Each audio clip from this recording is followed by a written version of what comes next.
Welcome to the School Health Advisory Council meeting of December 1st, 2021. And today we will be, we have three guests with us to address physical education. We have Coach Davis from the high school, Coach McGuire from the middle school, and Coach Lovelady from the elementary campuses, representing the elementary campuses. So at this time, I think we'll just go ahead and start. Coach Davis, if you would like to give us kind of an overview of what's going on in physical education at the high school. All right. First off, our ultimate goal in physical education at the high school is to inspire students to develop lifelong skills, healthy habits. We feel like this will help students maintain a physically active lifestyle and overall wellness that will help them make lifetime goals and a commitment.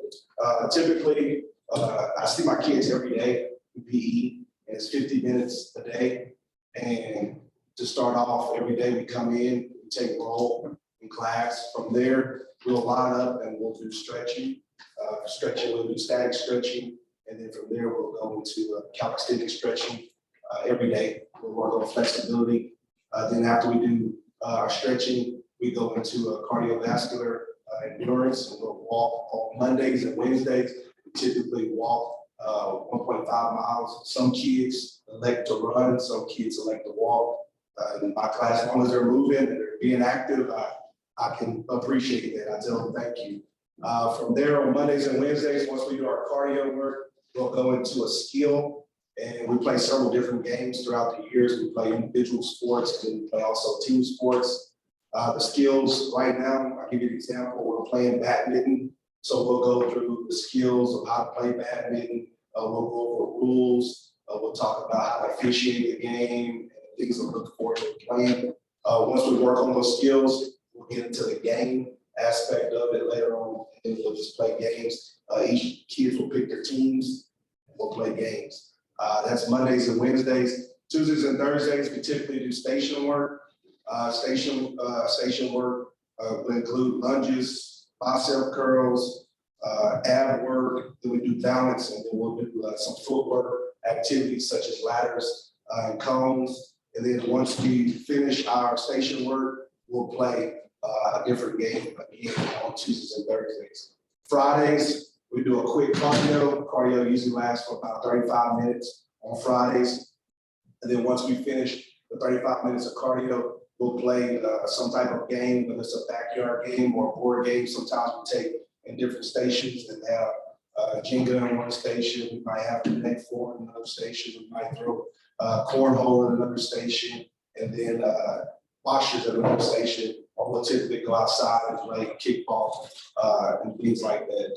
But most of the time, Mondays and Wednesdays are the same cardio skills and games. Tuesdays, stations and games, and Friday is cardio again. And that's simple day for high school PE.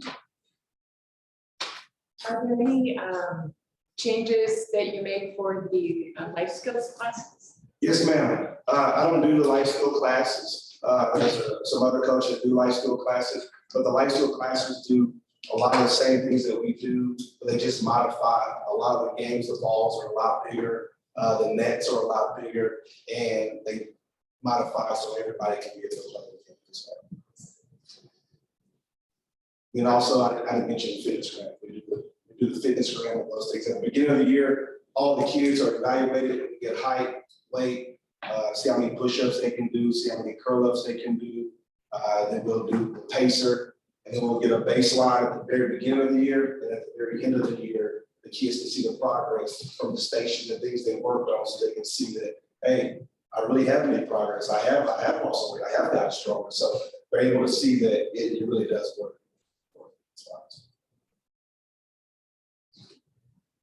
Coach Davis, I have a question. Yes, sir.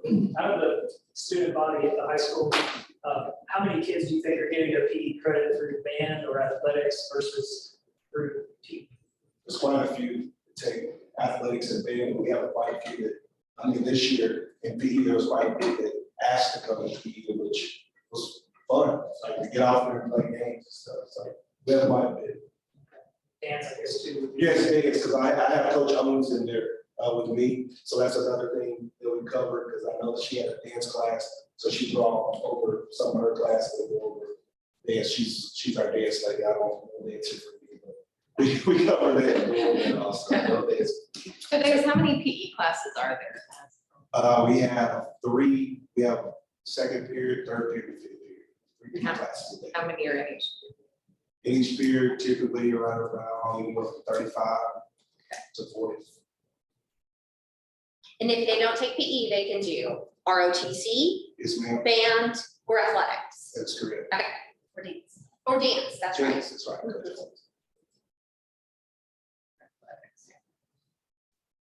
So a good 1/3 of our kids are earning their credit for PE. So a campus of 1,500 kids, at least a third of them are getting PE credit. Many of them have to have 1 year of PE in high school. Many do elect to take another year of PE because they realize the benefits of it emotionally and socially and physically, not just, I mean, it's fun, but they're also able to perform better in their classrooms. And he really does say thank you. And the kids have walked in there, I think it's up for one time. And I am amazed at how you've got these group of kids that a lot of people will say, oh man, that's a lot of group, but they know exactly what they're doing. I said, okay, what's the next thing that we're doing? And they go into it. And the kids who would not be leaders in other classrooms, he's got them, they're being leaders and they're leading the stretches and they're shining in a way that they don't get to shine in other places. We typically have kids that I don't have the greatest kids of all time either, and we end up motivating them and they end up getting after it, really and truly.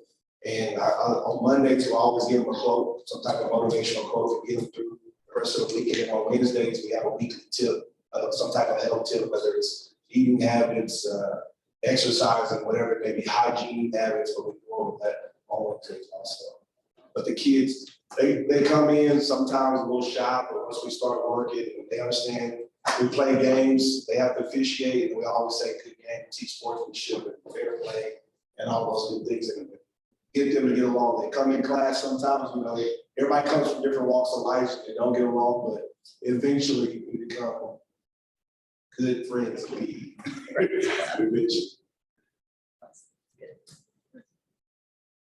Any other questions? Well, Coach Davis, thank you very So I have a much. question, Yes, just ma'am. because I'm new to the district. Do you see your kids every day? Yes, I see them every single day. Monday through Friday. Monday through Friday. Yes, ma'am.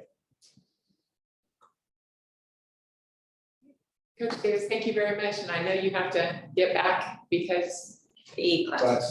Class. My class is waiting on me. Yeah, kids. So, Obviously, they can do it without you. She just mentioned. it's a well-oiled machine. Anybody can go in there and they will tell you the first thing to do when coach is going to line us up, he's going to take roll. All right, here we go. Let's do our stretches. There it is. They're programmed to do it now. Well, thank you guys. Thank you so much. All right, Coach McGuire, middle school. Well, I'm going to introduce myself. Michelle McGuire, this is my first year in the district. My 28th year overall of teaching and coaching athletics and physical education. And my mantra is movement facilitates cognition. And I've done a lot of research behind that and stolen a lot of ideas from other people about how movement is so important to our young people. And PE it's awesome that we get to have it every day. Our requirements, and I included a handout for you. The state requires 30 minutes of at least 4 semesters of PE grades 6 through 8. So in 6th grade, they'll take a PE or pre-athletics, and then in 7th grade, they'll take physical education or 8th grade, but majority of them take them in 7th grade. We get them every day. Our first period of class, we have 60 gen ed and 13 of our life skills. They are included in the class first period. Third period, we have about 65. So we're in there, we're tight, but we're making it work. Modifications for Those life skill students include using a different ball, maybe a softer texture, having them work in smaller groups, sometimes the over groups, the bigger groups are overwhelming. And also we're looking at, I think the high school does this, a mentoring program.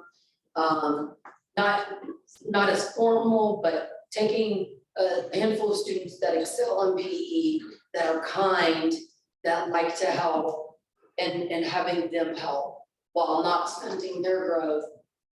So we've had some success with that. There were 4 or 5 actually started a new student of the trimester, or not trimester, I guess it is trimester. Semesters, I'm still getting used to the terminology, but every 6 weeks, we have an outstanding boy and girl PE student. We put them up on the monitor, give them a certificate. And so we're trying to get them fired up for PE because we all know how critical, their health and wellness is, and how pediatric obesity is on the rise, and our kids are just not active. Our pacing calendar, which is also included, is basically the scope and sequence of what we're doing. I included the fall. Basically, how many days we're doing what activity, what TEKS we're covering, and then the total number of day for the fall. So this first term, we'll get through these sports and lifetime activities, and then we'll readjust in the winter.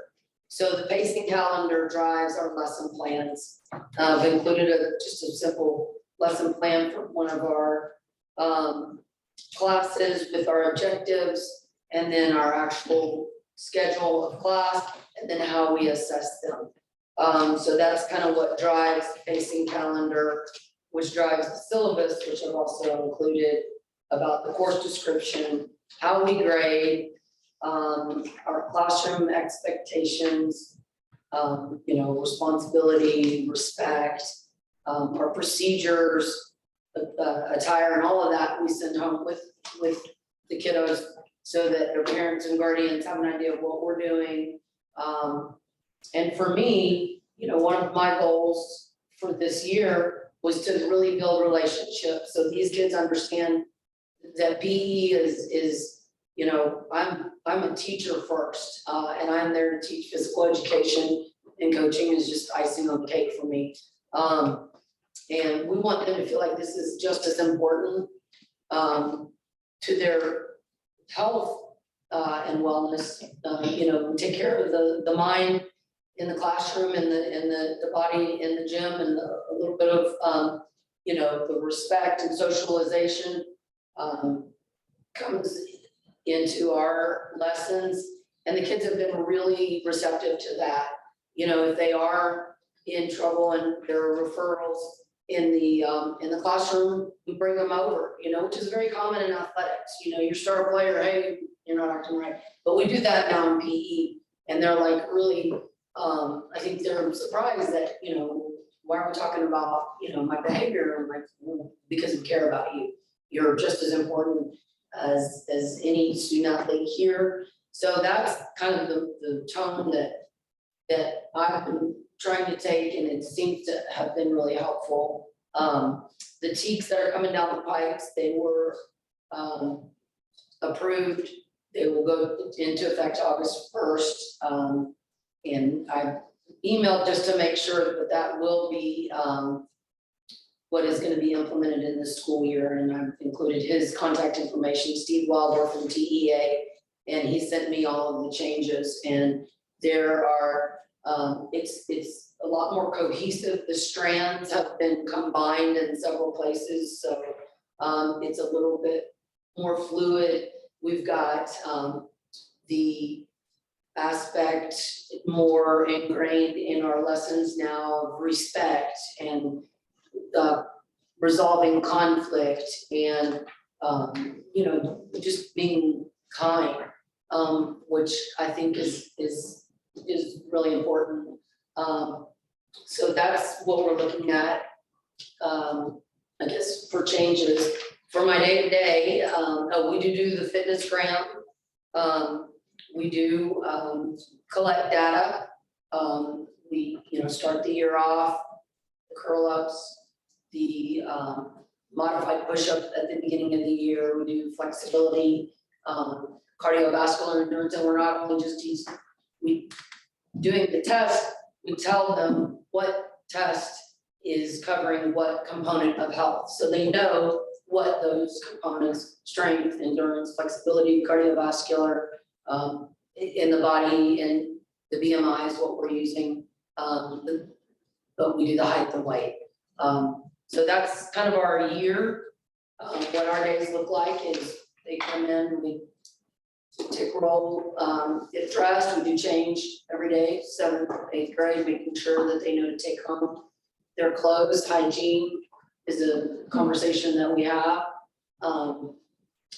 Then we come in, we do a dynamic warm up, and Monday, Wednesday, Friday. On Tuesday, Thursday, we do a game warm up, and then we teach our lesson with the beginning activity, and then always come back and we do a concluding activity, make sure they know what we're doing. And then Fridays are game day, so we do large cooperative games, lifetime skills, trying not to just do the traditional sports, because, they all wanted to be in sports, they'd be in sports. So we're looking at, health, wellness, lifetime activities. We just want them to be fired up about movement, and, it's a lot of fun. We get the radio going, we have all of this, these beautiful facilities, take them out on the turf field. They love that. We'll be able to get them in to the weight room when we do our fitness unit. Because we've got room in there now, and it's a lot of fun. Do you know, are they still teaching CPR in 6th grade campus? I don't know, but I know I just did CPR in my health class, actually yesterday. So I know it's happening somewhere between 6th to 8th grade. Yeah, I always think that we should readdress CPR at the high school, because they get it in the middle school. But if there was another course at high school at some level where they could, like, all the kids go back to the basics of CPR to re-evaluate that, I just think we would have better humans on Earth, and not feel so unsure of helping somebody in the time of need. But Yeah, it does say, because I checked on that, because I have it in my curriculum in health, and I thought, well, I don't want to do it in health, but I'm going to do it in PE, but there is, at least once before graduation from high school is the requirement, and once between 7th and 12th grade. Are you certifying them or? We cannot certify them. We're doing a hands only service, training, so they don't have to do the mouth, or, it's just hands only, compressions, and then we do a basic first aid unit, which we did today. So. And I know in the high school they do, the occupations will do that. I wonder if the PE possibly should ask Coach Davis, so if they go through that again. I don't know where they would get another. I think in biology. Biology again, please. Love it, great. Can I say one more thing to you? Sure. PE pals at the high school, they have a really great program with the pals Right. group. I almost would encourage you to tap into the pals or the antler leadership Okay. to come and, even if it's just a select group or your whole group of people that you want to work with your self-contained classes that are now in with you. Mhm. But they do a really great job of just doing, and the team together used to do this for robotics, but then the pals would go also over to the elementary schools and do team building. Okay. And that doing that with that group of, the select group of kids that you have that you wanna work with the skills, what is it, life skills class, might be something that encourages them to step out as a leader. And it gives your high school students the opportunity to work their magic that they've learned. That's a great idea. I can't remember who does PALS now, that There's an actual PALS class. I know, but who does the PALS? PALS, the PE PALS or the regular PALS? Regular PALS, Springer. So that's at the high schools, push Springer. We have a lot of student athletes who might have some in their schedules, if that were a possibility. I'll check with Coach Jill because she's the one. Yeah. When I didn't realize that they were going to be included, so I had to reach into my adaptive PE files and pull some things together, and I mentioned it to her, and I've watched a couple of TED Talks on it, from Go for Sports, and it's been really cool. At first, I was a little freaked out, I'll be honest, but it's been amazing, and they are, I mean, they're just, it's awesome that they're in there, and when I mentioned it to her, she said, yeah, we have this thing where they help out, and so I'll follow up with her. Okay. Because that's where these kids, like, I love what Joe said about, you know, they may not really have a voice in the school, in the classroom, but some of them can come to PE and be leaders and help the other kids. Some of them help me, you know, and you can tell the kids, you know, that have that kind heart, that want to help, that want to, you know, do the right thing.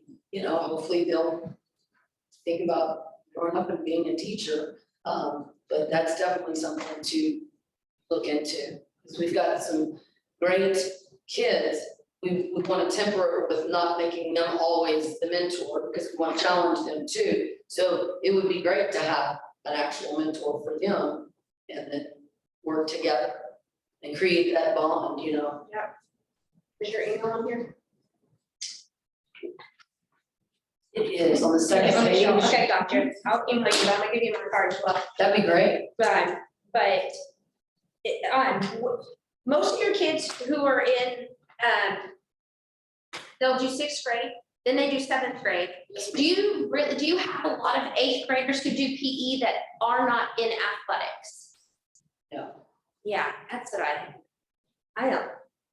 My kids are all, that's my kids too. My kids do not do PE except for Bella Grace, and she did.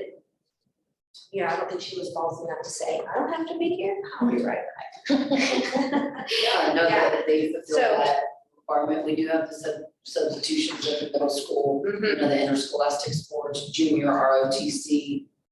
We don't have marching band. You don't have ROTC? What? You have ROTC at middle school? I don't think we have junior ROTC. That's just one of the substitutions that's allowed. I think it's just ROTC at the high school. Right. But yeah, it's one of those, only the subgroups. Yeah, that's right. It works. They have all those forms.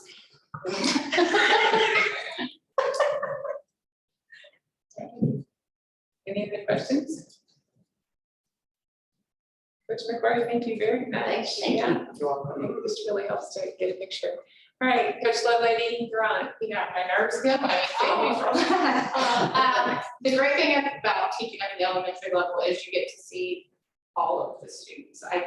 They don't get to choose those kids, they all get to come to me. And with the addition of at our campus, we do have the life skills unit at our campus, and there are only a couple of kids that are not included in specials and PE time. First through fifth grade, we see 2 times a week for 50 minutes. And we try to alternate the other day of the week that they come so that they're not constantly with the same homeroom, and they get to learn how to work with different kids from different walks of life as well. Of course, our ultimate goal for all of them is finding something that they're gonna love to continue to do for the rest of their life. So we expose them to lots of different things. And in my campus particularly, we have kids that don't always get that outside opportunity. So it's a joy to provide that for them and hopefully it lasts for, like I said, their life. In kindergarten, things are a little bit different for us from year to year. This year, I'm seeing kindergarten 25 minutes, and then we alternate and we switch with the music class. I see them 2 times a week and then every other Friday. And we've done it lots of different ways. It has to work with our master schedule. It has to work with the other specials that are included in our rotation. And it depends on how many classes of kindergarten we have each year too. So this year, that's how it's going. A typical day for all of the grades, I check and make sure the kids are there. That's not necessarily required. It's more just to make sure, you know, if we have a fire drill or something, that I have the kids that I've accounted for, or the kids are accounted for. We stretch. I always do something about health, and it's just a 5 minutes, 10 minute time period in the day, because they need to move, of course, but they also need to understand why it's important to do it. And I didn't always get those lessons growing up, so I'm glad that I did once I got to college, because it's so important for lifetime fitness.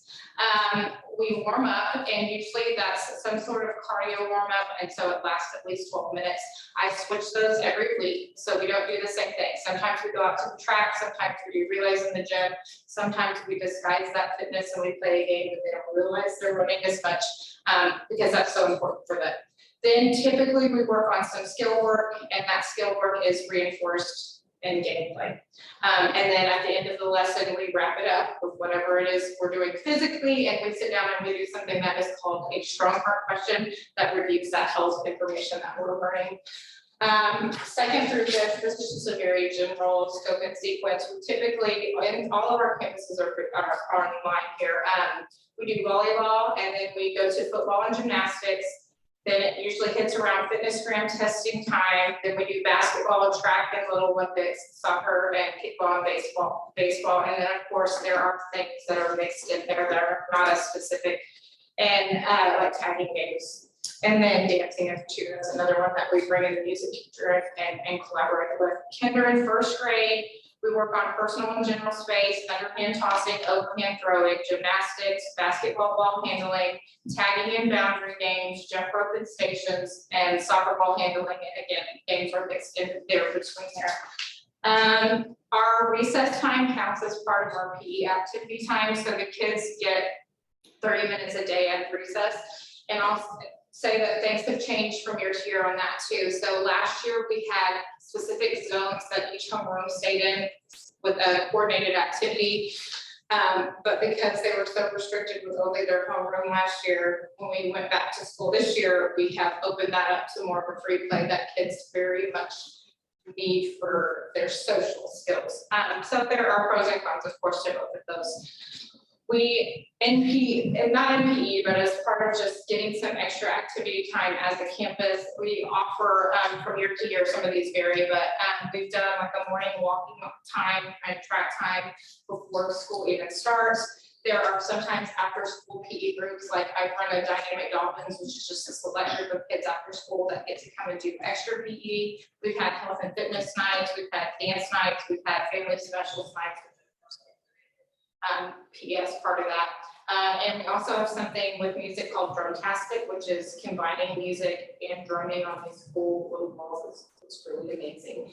The teaks that are coming, I had a hard time finding them, actually. I had to get my assistant principal to bring them to me. And the change, I actually have them with me. The changes that I could see as I was going over were just a lot in vocabulary. It seems a lot more specific things. Like instead of just generally saying move, it would say move laterally, and I did notice a big hunk of the change for me was having the kids be accountable for seeing their own growth in fitness. So they've done fitnessgram, and there's always been the option that they could test each other. I always have just tested them because I like the accuracy of me doing as opposed to the kids. But there is that option for them to test themselves and then see their growth and set goals for themselves. So that's included in the teats that I saw, but mostly it was just very little vocabulary words and a little more specific than it had been. I think that's it. Thank you. Do you have any questions? I just want to say, I love the fact that you guys take into consideration that. I heard that Coach was talking about when I came in, but you guys are always talking about being kind character, being kind to one another, health being more than just physical activity, but just well-being, and I love it. All three of you have mentioned that, and I think that's so important for our kids, because I don't think they will realize mental health, physical health, and spiritual health. It all connects. So kudos to you for that.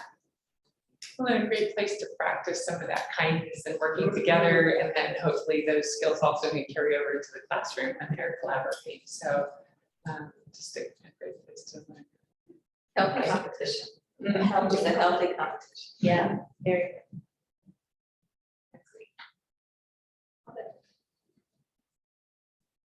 Well, we good? Yes, I think I very much appreciate you all coming. Part of the SHAC committee's, what's the word I want? Task is to oversee and be informed and ask questions. And we can't do that if we don't know what y'all are doing. So by your coming in, informing us of what your day-to-day looks like, it helps us have that better understanding. And then as we go along, if we see issues or things that need to be addressed, we can ask the questions that need to be asked. So really, really appreciate your being here today. Our next meeting is January 26th, yes, 2022. Soon be rolling over to that new year, and same time, same place. Same day of the week. And at this point, I do not believe we have an agenda quite set. Mr. Grady and I will be working on this agenda, so we'll be letting you chat. Thank you very much for attending today. I think we can just agree to adjourn. Agree. Great, thanks for having us. Yeah, thank you for coming. You got it. You know what it takes to be outside your nest, to be here. Yeah.